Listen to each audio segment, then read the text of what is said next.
नमस्कार, आप देख रहे हैं बिजनेस टुडे बाजार और ये है बाजारनामा। और एक बार फिर हम दोनों हाजिर हैं आपके सामने। क्या आपने हाल ही में प्रॉपर्टी खरीदी है? ये सवाल दरअसल मैं इसलिए पूछ रहा हूँ क्योंकि प्रॉपर्टी बाजार को लेकर एक बड़ी रिपोर्ट आई है। जो अगर आप प्रॉपर्टी खरीदने जा रहे हैं या फिर आपके मन में कोई भी सवाल है, उन तमाम सवालों के जवाब आपको इस रिपोर्ट के ज़रिए मिल सकते हैं। और आज हमारा जो टॉपिक है बाजारनामा का, यही टॉपिक है और इसी पर हम लोग चर्चा करने जा रहे हैं। और ये बहुत काम की जो आज चर्चा है, आपके लिए बहुत काम की हो सकती है। क्यों, ये बता रहे हैं अंकुर जी।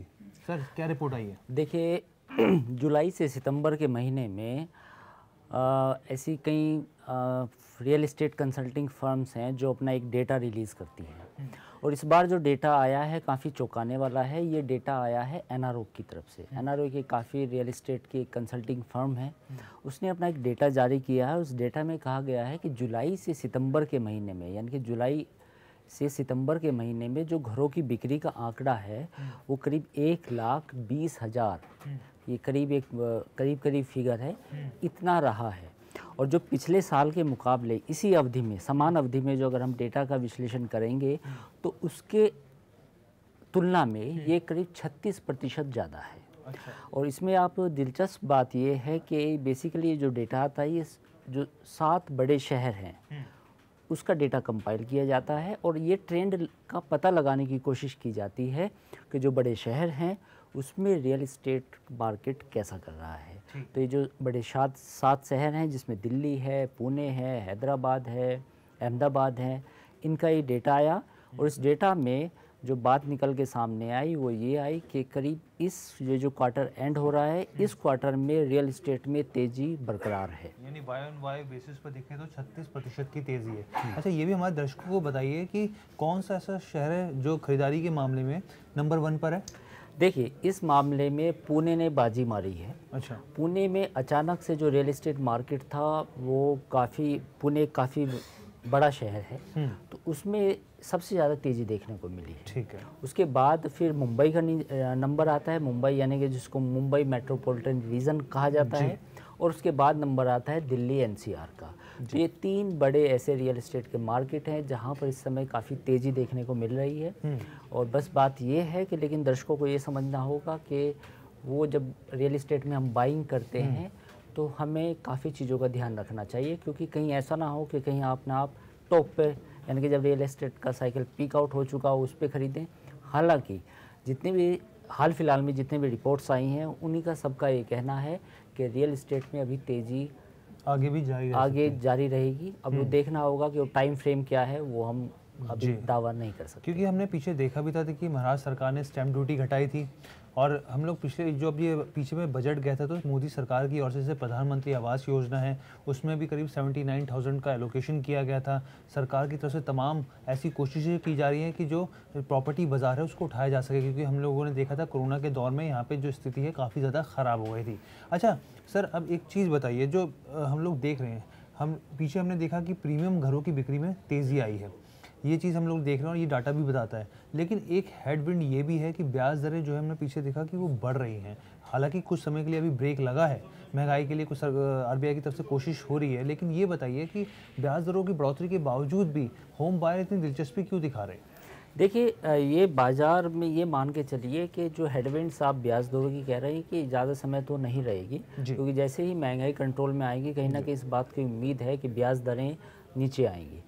लेकिन डिमांड ज़्यादा है, आप इस बात से इनकार नहीं कर सकते। अब जो लोग प्रीमियम हाउसिंग जो है एक नया सेगमेंट ही उभर के आया है। पहले क्या माना जाता था कि एक घर को एक नेसेसिटी माना जाता था, लेकिन कोविड के बाद जो पूरा डायनामिक्स चेंज हुआ है, जो वर्क फ्रॉम होम का कल्चर शुरू हुआ है और जो आईटी सेक्टर्स के लोगों में ज़्यादातर कंपनियों ने एक नया विकल्प आया कि कर्मचारी को, एम्प्लॉय को ऑफिस बुलाने की ज़रूरत नहीं है, उसके बाद कहीं ना कहीं प्रीमियम हाउसिंग की डिमांड जो है वो अभी भी रोबस्ट बनी हुई है।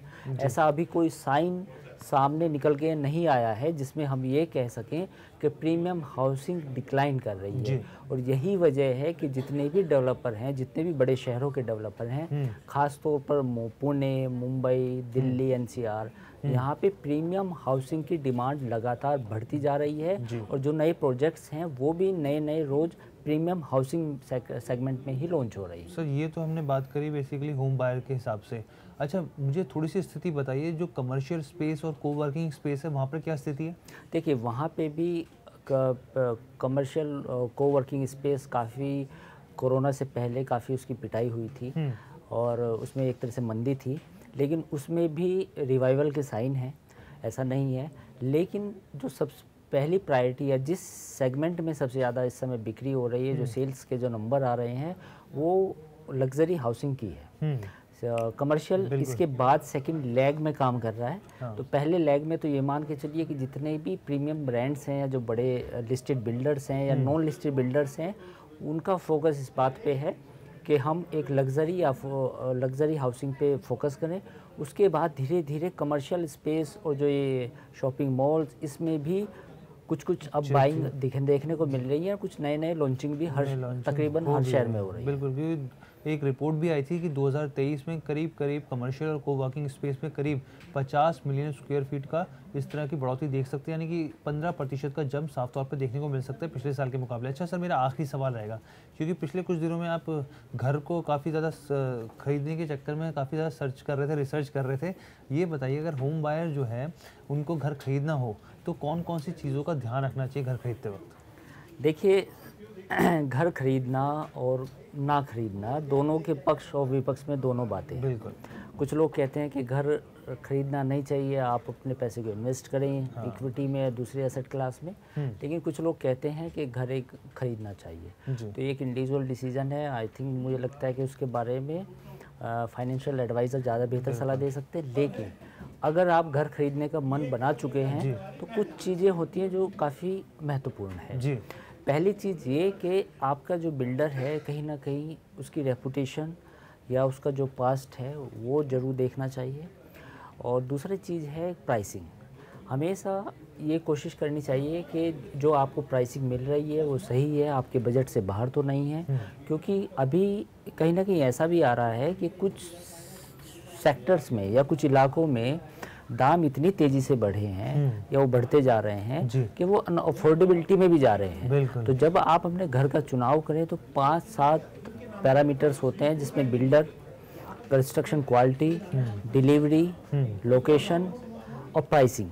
जी। ये सारी चीज़ों का कहीं ना कहीं कॉम्बिनेशन होता है। कोई भी एक चीज़ को लेके आप फैसला नहीं कर सकते कि बिल्डर अच्छा है तो मैं ये खरीद लूँ। हो सकता है कि बिल्डर अच्छा हो, लेकिन हो सकता है आप महंगा खरीदें। बिल्कुल। तो काफ़ी चीज़ें होती हैं जब आप घर खरीदते हैं जो काम कर रहे थे, और खासकर जब आप EMI भी चुकाएं तो ये ध्यान रखें कि कुछ परसेंटेज अपनी सैलरी का कितना % आपको EMI के तौर पर चुकाना है। इसके ऊपर भी फाइनेंशियल एडवाइजर्स की बहुत सारी वीडियोस और राय रहती हैं, तो उस पर भी आप ध्यान दीजिएगा। वरना हमारा चैनल तो है ही बिजनेस टुडे बाजार, उसको आप ज़रूर देखिएगा। इस तरह की टिप्स हम लोग देते रहते हैं। तो ये ओवरऑल चर्चा थी कि प्रॉपर्टी बाज़ार में अभी क्या स्थिति है और आने वाले दिनों में क्या एक बार फिर जिस तरह से अभी पीक हुआ है, क्या अभी और आगे भी तेज़ी बरकरार रहेगी, या फिर वापस एक हल्का सा जिस देखा था हमने कि स्लो डाउन जिस तरीके से प्रॉपर्टी मार्केट में आया था कि वैसे रहेगा।